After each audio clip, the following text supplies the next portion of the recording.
Well, last ক্লাসে আমি যেখানে শেষ করেছিলাম, আপনারা যদি একটু মনে করে দেখেন, ইউটিউবে ভিডিও লিংক দিয়েছিলাম, সবাই কি দেখেছেন?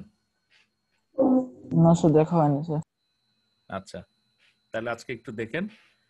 তো গত ক্লাসে আপনাদের কি সেকশন এতেই আমাকে কি হাইড্রোজেন কুলিং নিয়ে কোনো কোশ্চেন করেছিলেন কেউ? ভিসা করছিল স্যার যে কোনটা স্যার প্রাইস বেশি, মানে কস্ট বেশি হবে স্যার, হাইড্রোজেন আচ্ছা কুলিং আচ্ছা, না ওয়াটার কুলিং?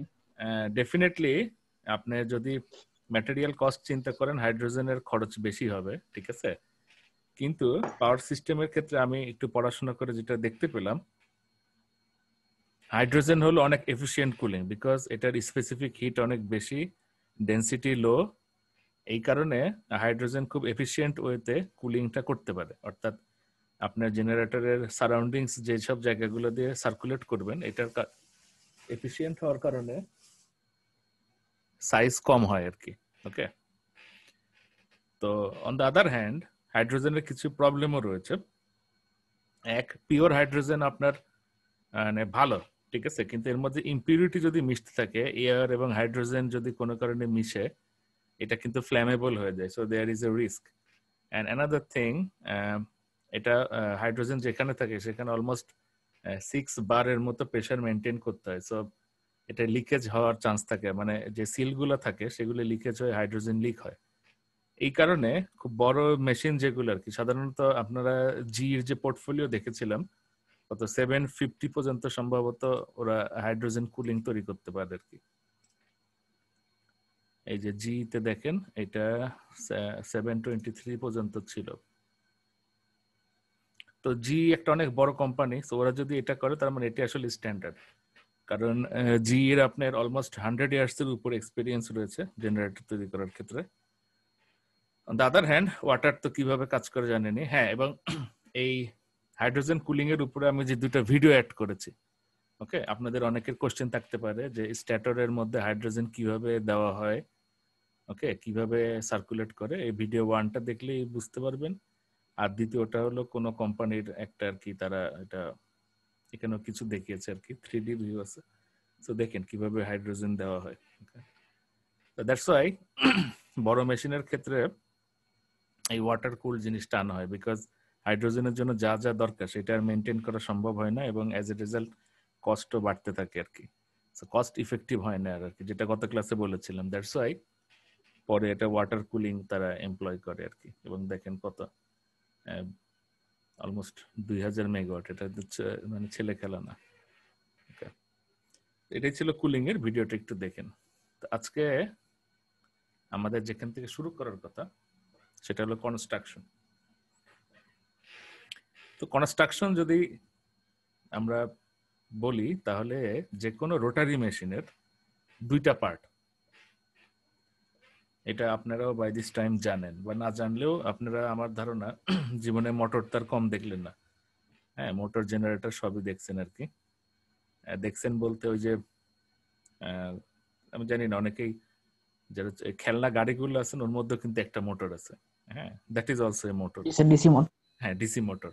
সাইজ ছোট বলে তাকে নেগলেক্ট করার কিছু নেই, প্রিন্সিপাল ওই একই এবং সেম। তো আমরা আজকে দেখবো, এই যে ছবিটা দেখেন, তো কনস্ট্রাকশন যদি আমরা শিখতে চাই, তো মোটরের দুইটা অংশ আমরা বলি। একটাকে আমরা বলি স্ট্যাটর। স্ট্যাটর মানে হলো যে কোনো রোটারি মেশিনের দুইটা পার্ট, একটা যেটা মুভ করে রোটারি পার্ট সেটাকে আমরা বলি রোটর, এবং যেটা স্থির থাকে সেটাকে আমরা বলি স্ট্যাটর। স্ট্যাটরের কনস্ট্রাকশনটা দেখেন। প্রথমে আমরা দেখি, গত ক্লাসে যখন বেসিক প্রিন্সিপাল একটু বলেছিলাম, আপনাদের জানা থাকার কথা, যে আমি বলেছিলাম যে সিনক্রোনাস জেনারেটরে, ডিসি জেনারেটরের সঙ্গে যে জায়গাটায় তফাৎ, এই যে ম্যাগনেটিক ফিল্ডের মধ্যে যে কয়েলটা ফ্লাক্সকে কাট করবে, সেটাকে আমরা এখানে স্থাপন করবো স্ট্যাটরে। ওকে, সো এটা আমাকে পরে কোশ্চেন করেন এটার কারণ কি। ওকে, এবং ডিসি মেশিনে এটা কিন্তু উল্টা। ডিসি মেশিনে এই কয়েল যেটা, অর্থাৎ আর্মেচার যেটা, সেটাকে কিন্তু বসানো হয় রোটরে, এবং স্ট্যাটরে থাকে হলো গিয়ে ফিল্ড কয়েল, অর্থাৎ যেটা ম্যাগনেট প্রডিউস করে। কিন্তু এসি মেশিন যেগুলো সিনক্রোনাস জেনারেটরের ক্ষেত্রে, স্ট্যাটরে বসানো হবে সেই আর্মেচার ওয়াইন্ডিং। ওকে, যেটা কয়েল, তিনটা আইডেন্টিক্যাল কয়েল হবে যেভাবেই বসান না কেন। এই যে এখানে এত দেখতে পাচ্ছেন, ঠিক আছে। সবগুলো আলটিমেটলি 3 ফেজ হবে, 3টা কয়েল হবে। ওকে, যেভাবে কানেক্ট করেন না কেন। তো সেটাকে আমরা এখানে কয়েলটাকে বসানো স্ট্যাটরে। সো আমরা একটু গঠনটা দেখি। দেখেন, এই যে দিস ইজ এ স্ট্যাটর, এবং মেশিন যখন বড় হয় তখন এই যে দেখেন, এই প্রথমে দেখেন এটা একটা স্লটগুলো কি বোঝা যাচ্ছে? এটা দেখেন মেটাল স্লট কাটা আছে, মানে যে খাঁজ দেখেছেন? এই খাঁজের মধ্যে দিয়ে সেই ওয়াইন্ডিং গুলোকে বসানো হয়। তো মেশিন যখন বড় হয় তখন এখানে কয়েলের বদলে বার ব্যবহার করা হয়, যেহেতু কারেন্ট অনেক বেশি যাবে সেই কারণে আমরা এখানে কয়েলের বদলে ব্যবহার করব বার। বার মানে তো বুঝেন, কপার বার তো আশা করি সবাই দেখেছেন, আমাদের এইচডিবি বক্সের মধ্যে থাকে বার। ওকে, মানে মোটা কপার আর কি। তো সেই কারেন্ট বেশি হওয়ার কারণে সে বার বসানো হয়, এবং খেয়াল করে দেখেন প্রতিটা বার কিন্তু ওয়েল ইনসুলেটেড। ওকে, এখন খেয়াল করে দেখেন, যেহেতু আমরা একে স্লটের মধ্যে বসাবো, ওকে, সো চাইলেই আমরা ইচ্ছা মতো ইনসুলেশন দিতে পারবো না, আমাদের ইনসুলেশনের একটা লিমিটেশনস রয়েছে। ওকে, আপনি যদি মেশিনের মেকানিক্যাল কনস্ট্রাকশন ঠিক রাখতে চান, আমাদের পক্ষে খুব বেশি পরিমাণ এই ইনসুলেশন দেওয়া সম্ভব না। দ্যাটস ওয়াই আমাদেরকে ভোল্টেজ লেভেলটাও কিন্তু সেই যে ইনসুলেশন পর্যন্ত সে উইথস্ট্যান্ড করতে পারে ওর মধ্যেই রাখতে হবে। ওকে, যেটা আমি মনে হয় প্রথম ক্লাসে আলোচনা করেছিলাম। স্যার বার ব্যাপারটা মানে কি স্যার, কি এই যে মানে কি আগের মতো মানে কি পেঁচায় দেওয়া হয় না, এটা এটা বলতে চাচ্ছেন? বার তো মানে আপনি একটা কয়েল পেঁচায়, মোটা কয়েল হয় না, জি স্যার। সেটাও যা আপনি যদি একটা প্যাচ দিয়ে একটা বার তৈরি করেন, হ্যাঁ সেটাও তো তাই, একই তো কথা। এখানে খেয়াল করে দেখেন, একটু তাকান, এই দেখেন একটা বার, হ্যাঁ এটা এখান দিয়ে এইভাবে আসবে, আসে আবার এদিক দিয়ে একটা যাবে, তাহলে একটা লুপ কমপ্লিট করলো। ওকে, এরকম লুপ মানে স্যার কমপ্লিট অনেকগুলো করতে কয়েল হবে। পেঁচাতেছে না সেখানে, মানে একটা কয়েলটা কি একটা, মোটা কয়েল নিচ্ছে আর কি? এখন এই ছবি দেখে সেটা বোঝার উপায় নাই যে ভিতরে কয়েল আছে না বার আছে, বাট ধরে নিচ্ছে আমি এটা বার। যদি বার হয় তাহলে দেখেন একটা স্লটে একটা করে যে বার দেওয়া আছে, দেখেন, দেখতে পাচ্ছেন? এই যে দেখেন একটা বার আসলো, এটা এই দিক দিয়ে এখানে কোথাও, যে এই যে একটা মাথা, আর এটার এই দিক দিয়ে যে এইখান দিয়ে আবার কোথাও দিয়ে বাইরে আছে, লুপটা কমপ্লিট করতে হবে। একটু ভালো করে খেয়াল করলে দেখতে পারবেন। হ্যাঁ, অর্থাৎ দুইটা বাহু হবে, একটা কয়েলের দুইটা সাইড, তাই না? তার মানে এই একটা গেছে, এই একটা ফেরত আসছে। ওকে, এটা একটু আপনার সময় গেলে আস্তে আস্তে বুঝতে পারবেন, আরো কিছু ছবি আমরা দেখবো। সো মনে রাখেন, নর্মাল যখন মেশিন বড় হয় সেখানে স্ট্যাটর কয়েলের পরিবর্তে বার ব্যবহার করা হয়। ওকে, তো এখানে দেখেন এই যে অসংখ্য স্লটের মধ্যে এই যে ইয়ে গেছে। এবং আর একটা ইম্পর্টেন্ট জিনিস, এই ছবিটা যদি একটু খেয়াল করে দেখেন, এই যে স্লট যেটা দেখতে পাচ্ছেন, এটা স্লটের দিকে তাকায় দেখেন,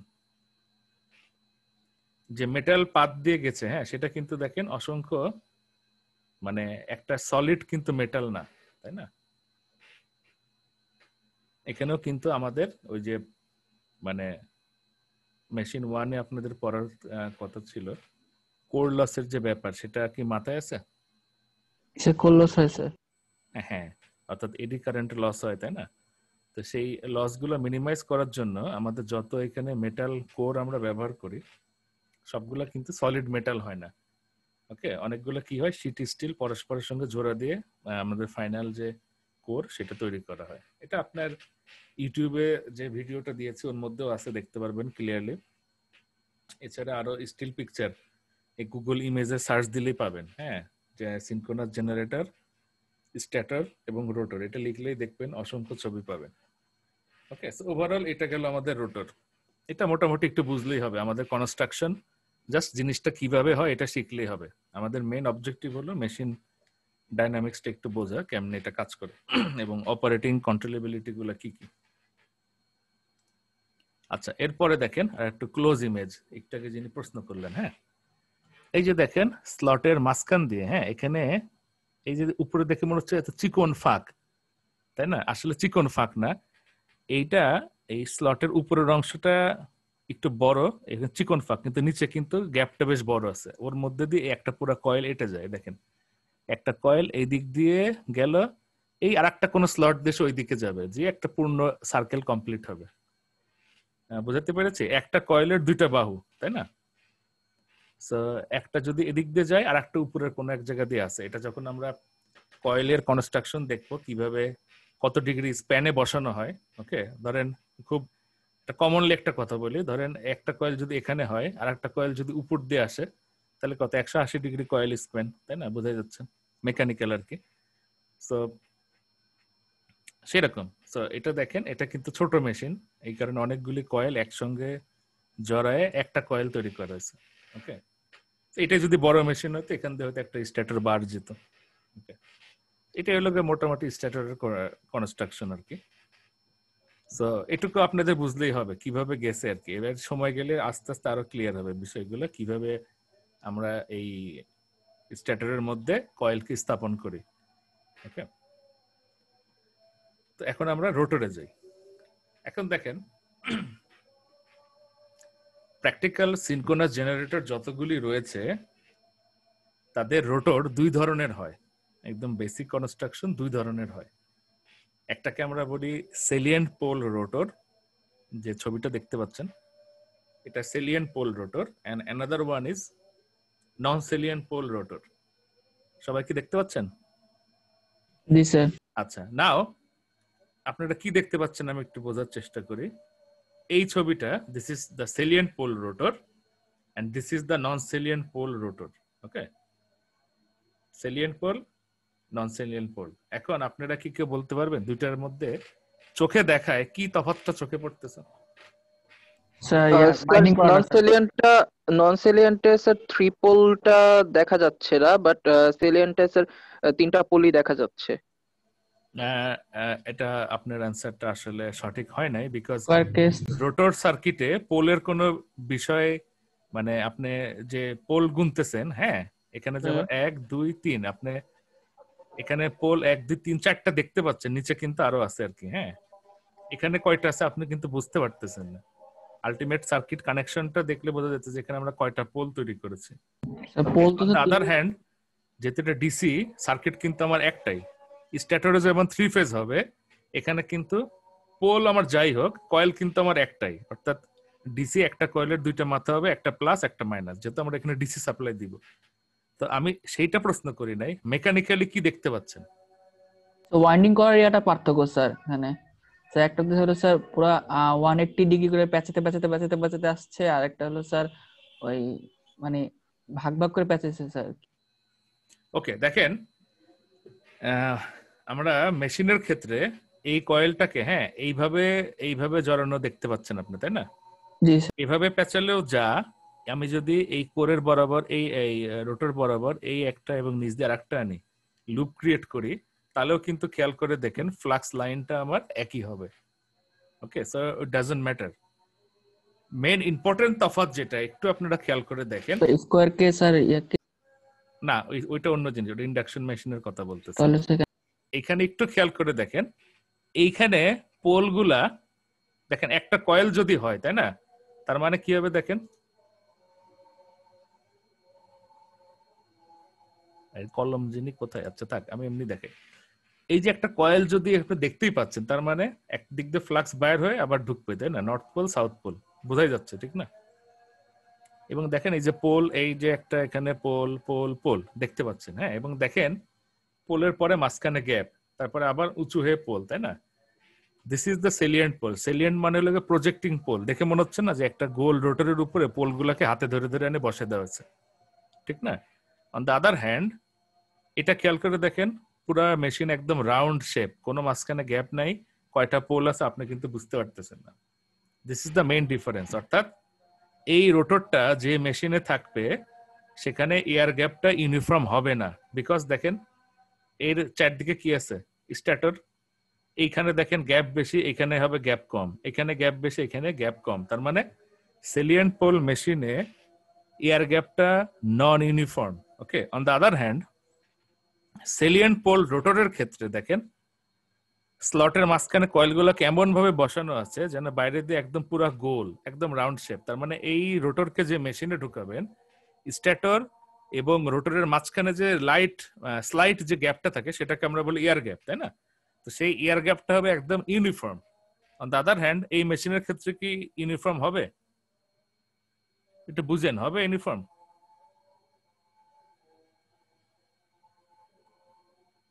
কেউ কি শুনতে পাচ্ছেন? ক্লিয়ার হচ্ছে না। এটাই তো আমি বলতেছি, দেখেন স্যার দিস ইজ দ্য স্ট্যাটর, তাই না? এই স্ট্যাটরের মাঝখানে এই রোটরটাকে আমরা বসাবো। তো ধরেন এই রোটরটা বসাইলেন, ঠিক আছে, এবং এই রোটরটা বসাইলেন। কোনটার ক্ষেত্রে এই যে মাঝখানে যে এয়ার গ্যাপ, হ্যাঁ, রোটর এবং স্ট্যাটর তো পরস্পরের সাথে লেগে যাবে না, তাই না? লেগে গেলে তার ঘুরতে পারবে না। তো মাঝখানে যে এয়ার গ্যাপ কোন রোটরের জন্য সমান হবে, এটার জন্য না এটার জন্য?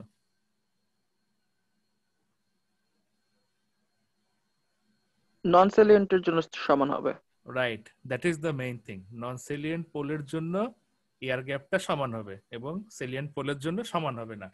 এখন প্রশ্ন হলো এয়ার গ্যাপের সঙ্গে কি রিলেশন? ওকে, আমরা এই কোর্সে যখন মেশিন পড়বো তখন আমরা খুব বেশি ডিপে যাব না, কিন্তু আমরা দেখবো ইএমএফ ইকুয়েশনে এই রোটর সেলিয়েন্সির একটা ইফেক্ট আছে। অর্থাৎ এয়ার গ্যাপ যদি চেঞ্জ হয় তাহলে ম্যাগনেটিক চেঞ্জ হবে এবং সেগুলো চেঞ্জ হয়, একটা আলাদা টার্ম যোগ হয়। সেটা আমরা ইএমএফ এর ক্ষেত্রে সিম্পলি দেখবো খালি সেটাই। কিন্তু আপনারা যখন হায়ার কোর্সে উপরে যখন উঠবেন, আন্ডারগ্রেডের পরে যখন মেশিন মডেলিং করবেন, তখন দেখবেন এই এয়ার গ্যাপের চেঞ্জের সাথে সাথে আমাদের রোটরের প্রতিটা কয়েলের যে ইন্ডাকটেন্স গুলো রয়েছে সেগুলো ভ্যারি করে। ওকে, সিনক্রোনাস মেশিনের ক্ষেত্রে দুটো ইম্পর্টেন্ট জিনিস, একটা এয়ার গ্যাপ আর একটা হলো রোটরের অ্যাঙ্গেল, স্ট্যাটরের সাথে সে কোন পজিশনে থাকে। সো এগুলো নিয়ে এখন পর্যন্ত অনেক গবেষণা হয় এবং সেই অনুযায়ী এই ডিজাইনিং যদি আপনারা দেখেন তখন সেখানে বেশ ভালো একটা চেঞ্জ পাবেন। বাট আমাদের জন্য শুধু আমরা ইএমএফ ইকুয়েশনে কি চেঞ্জ হয় সেটা দেখবো। এবার আসেন, ওইটা তো যাবে ধরেন থিওরিটিক্যাল পড়াশোনা যে ইএমএফ ইকুয়েশনে কি হয়।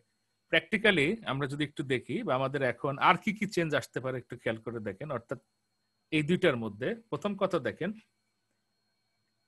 এখন পর্যন্ত আমরা বুঝে গেছি এয়ার গ্যাপটা সমান না। আচ্ছা, এয়ার গ্যাপ সমান যদি না হয়, এটা ধরেন আপনি মেশিনের সামনে দাঁড়ায় আছেন, ওকে, সো আর কি কি মানে আপনার চোখে ধরা পড়বে সেলিয়েন্ট পোল এবং নন সেলিয়েন্ট পোল মেশিনের মধ্যে? একটা জিনিস আমি বলে দেই, সেটা হলো এটা যেহেতু এয়ার গ্যাপ সমান না, সেহেতু এই মেশিনটা যখন রোটেট করবে সেখানে একটা মেকানিক্যাল ভাইব্রেশন হবে এবং নয়েজ হবে, তাই না? আপনি খেয়াল করে দেখেন মাঝখানে যেহেতু গ্যাপ, বাতাসের সাথে তো ফ্রিকশন হচ্ছে। এয়ার গ্যাপ মানে যে সেটা তো আর মানে এয়ার নাই তা তো না, এয়ার গ্যাপের মাঝখানে তো এয়ারই আছে। এয়ারের সঙ্গে যখন এই নন ইউনিফর্ম একটা ফ্রিকশন হবে তখন কি হবে? সাউন্ড হবে অ্যাজ ওয়েল অ্যাজ ভাইব্রেশন হবে। তার মানে চাইলেও সেলিয়েন্ট পোল মেশিনকে আমরা খুব বেশি জোরে ঘুরাইতে পারবো না। পারবো? না স্যার, পারবো না। এটা আমাদের একটা মেকানিক্যাল লিমিটেশনস যে আমরা পারবো না এটাকে ঘুরাইতে। ঘুরাইলে পরে ভাইব্রেশন হবে। একটা ভাইব্রেটিং মেশিন কতক্ষণ চালানো যায়? আপনারা হয়তো বাই দিস টাইম জানেন প্রতিটা মেশিনের নিচে বা যেসব জায়গায় মানে মাউন্ট করা থাকে সেখানে আমরা ড্যাম্পার ইউজ করি, তাই না? কিন্তু ড্যাম্পার দেওয়ার পরও যদি ভাইব্রেশন সেই লেভেলে যায় একটা বিল্ডিং ধসে পড়তে পারে। আপনাদের হয়তো আমাদের ওই যে রানা প্লাজার ইনসিডেন্টটা মনে আছে, ওটা কিন্তু ভাইব্রেশনের কারণে ধসে গেছিল, তাই না? জি স্যার। সো এই সেলিয়েন্ট পোল মেশিনকে আমরা বেশি জোরে ঘোরাতে পারবো না। সেই সেই তুলনায় নন সেলিয়েন্ট পোল মেশিন যেটা, এটাকে আপনি অনেক বেশি স্পিডে ঘোরাতে পারবেন। ওকে, তাহলে ডিজাইন চেঞ্জটা কি আসে দেখেন। সাধারণত এই সেলিয়েন্ট পোল মেশিন যেগুলি হয় এগুলার ডায়ামিটার হয় অনেক বড় এবং স্পিড হয় কম। ওকে, অর্থাৎ এই যে অপারেশন যে অ্যাপ্লিকেশনে এই মেশিনগুলো ইউজ হবে সেখানে রোটর স্পিড হবে কম এবং পোল দেখবেন অনেক বেশি হবে। বিকজ যেহেতু স্পিড কম হবে মানে ফ্রিকোয়েন্সি কম হবে, তো ফ্রিকোয়েন্সি ম্যাচ করানোর জন্য আমাদের সিস্টেম ফ্রিকোয়েন্সি হলো 50 হার্টজ, সেটাকে ম্যাচ করানোর জন্য আমাদের পোল সংখ্যা বাড়াইতে হবে। ওকে, এটা হলো গিয়ে সেলিয়েন্ট পোল মেশিন মানে অ্যাপ্লিকেশন আমি বলতেছি কোথায় ব্যবহার করবেন। ওকে, এখন কোশ্চেন আসবে কোথায় ব্যবহার করবেন। আপনাদের কোনো ধারণা আছে যে এই মেশিনটাকে আমরা কোথায় ব্যবহার করতে পারি যেখানে স্পিড হবে কম কিন্তু 50 হার্টজ মেইনটেইন করার জন্য আমরা পোলের সংখ্যা বাড়াই দিব? স্যার পাওয়ার গ্রিডে। ডেফিনেটলি গ্রিডে তো আসবে, সবকিছুই তো গ্রিডে আসবে, কিন্তু কোন ধরনের পাওয়ার প্ল্যান্টে ইউজ করবেন? স্টিম পাওয়ার প্ল্যান্টে গুলিতে। স্টিম পাওয়ার প্ল্যান্ট তো হাই স্পিড অপারেশন। সেগুলো উইন্ডমিল না, অয়েল পাওয়ার প্ল্যান্ট না, সেটাও যথেষ্ট হাই স্পিড। স্যার উইন্ড মিলে হবে না স্যার, উইন্ড মিলে তো উইন্ড কম মিলে লাগে না স্যার? এই জাতীয় সিনক্রোনাস মেশিন ইউজ করা হয় না। উইন্ড মিলে ইউজ করা হয় ডাবল ফেড ইন্ডাকশন জেনারেটর, বর্তমান যুগে সবচেয়ে ভালো। আর সিনক্রোনাস জেনারেটর ইউজ করা হয়, বাট এইরকম না। ওকে, সেগুলা কনভার্টার ফিড হয় এবং একটু অন্য ধরনের হয়। স্যার ওয়াটার থেকে যেটা হয় স্যার, ওয়াটার ফ্লোর মাধ্যমে যেটা করে সেটা রাইট, ওয়াটার ফ্লোর মাধ্যমে এটাকে কি বলে? স্যার ভুলে গেছি। এখন তো একটু ইঞ্জিনিয়ারিং শব্দ বলতে হবে, তাই না? Which is sir turbine. English. Turbine sir, turbine. সবই তো টারবাইন, স্টিমেও তো টারবাইন। টারবাইন তাকে বলতে হবে hydro sir electric power plant যেগুলো।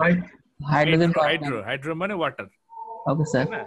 হাইড্রো ইলেকট্রিক পাওয়ার প্ল্যান্ট বাংলাদেশে কোথায় আছে? কাপ্তাই।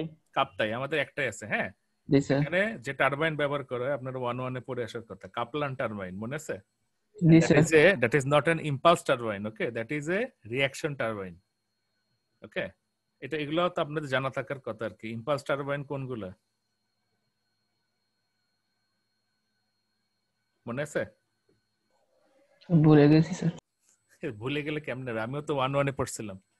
আচ্ছা যাই হোক, মনে করেন আর কি। হ্যাঁ, আমি বলে দিই যে ফ্রান্সিস রানার, পেলটন হুইল, ঠিক আছে? এগুলো নামগুলো মনে রাখেন। হ্যাঁ, যেমন আপনারা মেকানিক্যাল 1-1 পড়ার কথা, বয়লারের নামগুলো না খুব সুন্দর নাম ছিল, যে ব্যাবকক এন্ড উইলকক্স, এরকম মানুষের নামে কোম্পানি, কোম্পানির নামে বয়লারের নাম।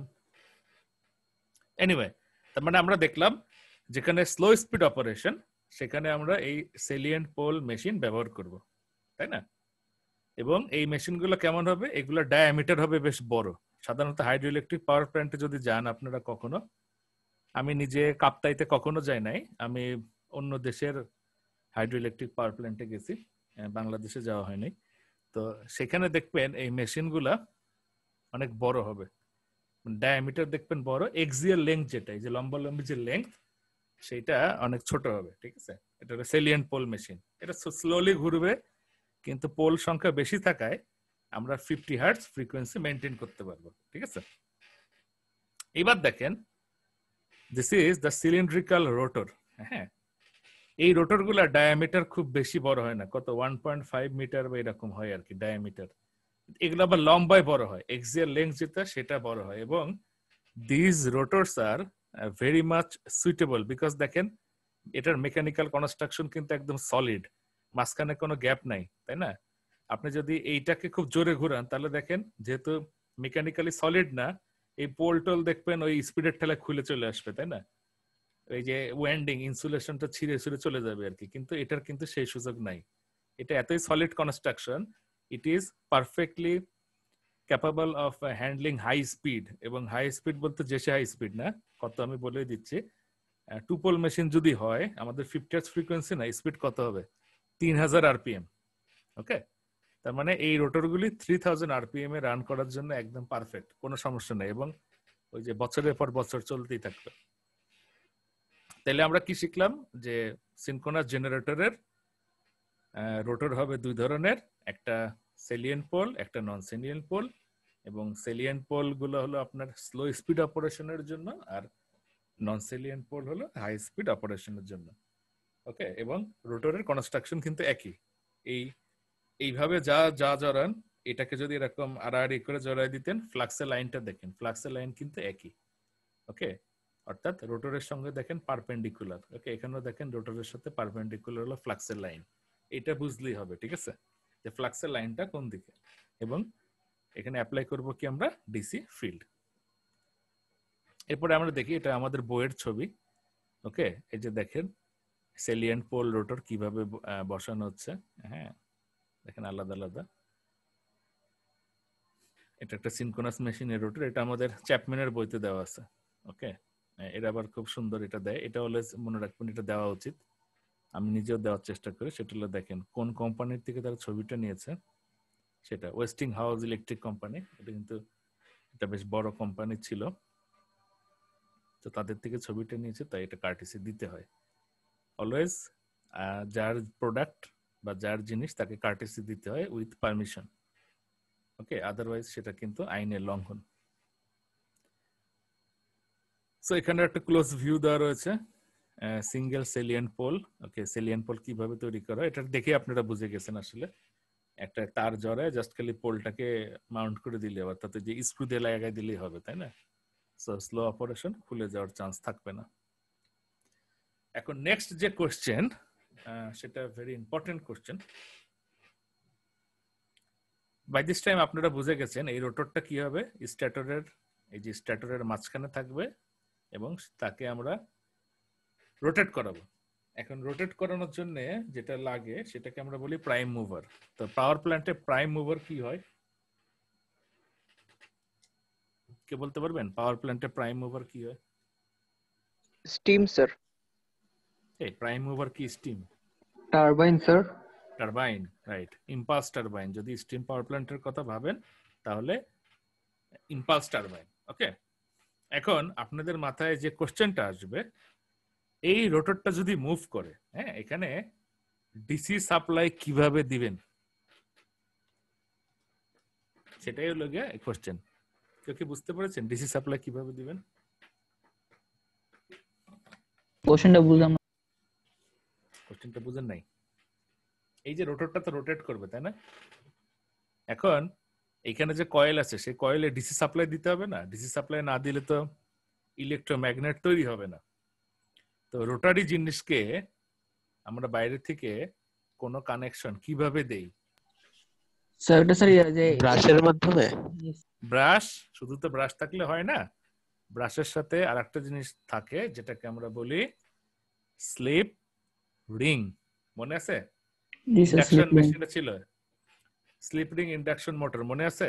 আমাদের জি ল্যাবে স্যার। আছে। অর্থাৎ আপনারা ল্যাবে মনে হয় করার সুযোগ পান নাই হয়তো, যেহেতু যে মিডিয়ার পরে তো বন্ধ হয়ে গিয়েছিল। স্লিপ রিং এবং ব্রাশটা কি আমি আপনাদেরকে একটু বোঝাই। ওকে, তো প্রথমে দেখি supplying DC power external source থেকে দেওয়ার জন্য by means of slip ring and bus bar. Okay, এখানে বাস বার কেন লিখলে? এটা ব্রাশ হওয়ার কথা আর কি, ঠিক আছে? Supply the DC power from a special DC power source mounted on the shaft. তো এই দুইটা পরে এখন আপনাদের কাছে ক্লিয়ার হচ্ছে না। তো প্রথমটা আপনারা জানেন, which is স্লিপ রিং এবং ব্রাশের মাধ্যমে। ওকে, এটা কিন্তু ব্রাশ হবে, হ্যাঁ, আমি স্লাইডে ঠিক করে দিব।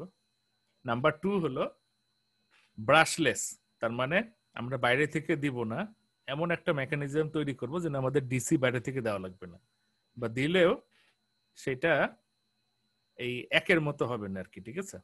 তো সেটা একটু আমরা প্রথমে দেখি। প্রথমটা আপনারা বাই দিস টাইম সবারই দেখার কথা ছিল যদি ল্যাবটা করতেন। আমি জানি না আপনাদের স্লিপ রিং ইন্ডাকশন মেশিনের সেই এক্সপেরিমেন্টটা হয়েছে কি না, সম্ভবত হয় নাই। প্রথমে আমরা দেখি স্লিপ রিং কি এবং ব্রাশ কি। সবাই কি দেখতে পাচ্ছেন? ওকে, এখানে দেখেন দুইটা স্লিপ রিং। ওকে, এই স্লিপ রিংটা আসলে কপারের একটা বার, সেটাকে শ্যাফটের উপরে রাউন্ডে বসানো আছে এবং মাঝখানে কিন্তু ইনসুলেশন ম্যাটেরিয়াল আছে। ওকে, ইনসুলেশন ম্যাটেরিয়াল, সো দ্যাট এটা কিন্তু শ্যাফটের সঙ্গে শর্ট হয়ে নাই। ওকে, তো সেটা দেখেন ইনসুলেশন, এরপরে কপার বার। এখন এখানে দুইটা কপার বার তো না, আসলে রিং, হ্যাঁ, কপার রিং। এই রিং দুইটার সঙ্গে একটা ডিসি কয়েলের দুইটা মাথা কানেক্ট করা আছে। ধরেন ডিসি কয়েলের এক মাথা একটা রিং এর সাথে আর এক মাথা আর একটা রিং এর সাথে। এখন দেখেন এটা কি করবে, রোটর যখন রোটেট করবে এটাও রোটেট করবে। তাহলে দেখেন কত সোজা হয়ে গেল। এর উপরে থাকবে কি, এর সঙ্গে লেগে থাকবে এই যে ব্রাশ, ব্রাশটা একটা স্প্রিং দিয়ে লাগানো আছে, একদম টাচ করে থাকবে। ওকে, এবং এই ব্রাশ হিসেবে ব্যবহার করা হবে একটি, আমাদের উদ্দেশ্য কি, যে এটা এক্সটার্নালি আমি ডিসি সাপ্লাই দিব, কিন্তু এখানে ফ্রিকশন এমন হওয়া যাবে না যেন এখানে হিট উৎপন্ন হয়। তাহলে আমাদের কি লাগবে, অবশ্যই ব্রাশকে নরম কোনো কিছু হইতে হবে, ম্যাটেরিয়াল। তো অধাতু হলো গিয়া নরম। এখন সমস্যা বেঁধে গেল, অধাতু যদি আমি দেই, যেমন আপনার মনে হতে পারে প্লাস্টিক, প্লাস্টিক তো নরম, তাই না? রাবার, আর না, রাবারে অবশ্য ফ্রিকশন ভালো হবে, নরম কিছু আর কি, হ্যাঁ, দিলাম আর কি, যেগুলো ফ্রিকশন কম। কিন্তু সমস্যা বাঁধলো, সেগুলো তো আবার ইলেকট্রিসিটি কন্ডাক্ট করে না। তখন দেখা গেল এমন একটা অধাতু যেটা ইলেকট্রিসিটি কন্ডাক্ট করে আবার আমাদের কাজে হচ্ছে, সেটা কি? Carbon sir. কার্বনের একটা ফর্ম গ্রাফাইট, তাই না? তো গ্রাফাইট যদি আমরা দেই তাহলে ইলেকট্রিসিটিও কন্ডাক্ট করে, আবার সেটা অধাতু হওয়ার কারণে দেখেন সে নরমও হবে। ওকে, সো এইখানে আমরা গ্রাফাইট ব্রাশ ব্যবহার করব এবং এটা রোটেট করব, এবং এই দুই ব্রাশের পেছন মাথাটার সাথে আমার এক্সটার্নাল ডিসি সোর্সের লাইন দেওয়া থাকবে। তাহলে দেখেন আমি বাইরে থেকে ডিসি সাপ্লাই দিব কিসে? শ্যাফটে, এবং শ্যাফট থেকে কোথায় যাবে? সেই মানে রোটারের শ্যাফটে দিব, রোটারের যে কয়েল রয়েছে সেই কয়েলে চলে যাবে। তো এইভাবে আমি বাইরে থেকে ডিসি সাপ্লাইটা দিলাম। আশা করি এটুকু বুঝতে পেরেছেন। কারো যদি কোনো কোশ্চেন থাকে করতে পারেন। আর স্যার পরের যে ওয়াইন্ডিং সিস্টেম, থাকবে না কোনো স্যার? এক মিনিট, পরের যে সিস্টেম এটা হলো ব্রাশলেস এক্সাইটার। ওকে, এটা আমি সামনের দিন আলোচনা করব, আজকে আলোচনা করব না। আজকে যেটুকু পড়া দিলাম এটা আপনারা একটু ভালো করে পড়াশোনা করেন, স্লোলি পড়েন, একটু বুঝে পড়েন, সো দ্যাট আমি নেক্সট ক্লাস থেকে আরো স্পিড আপ করতে পারি।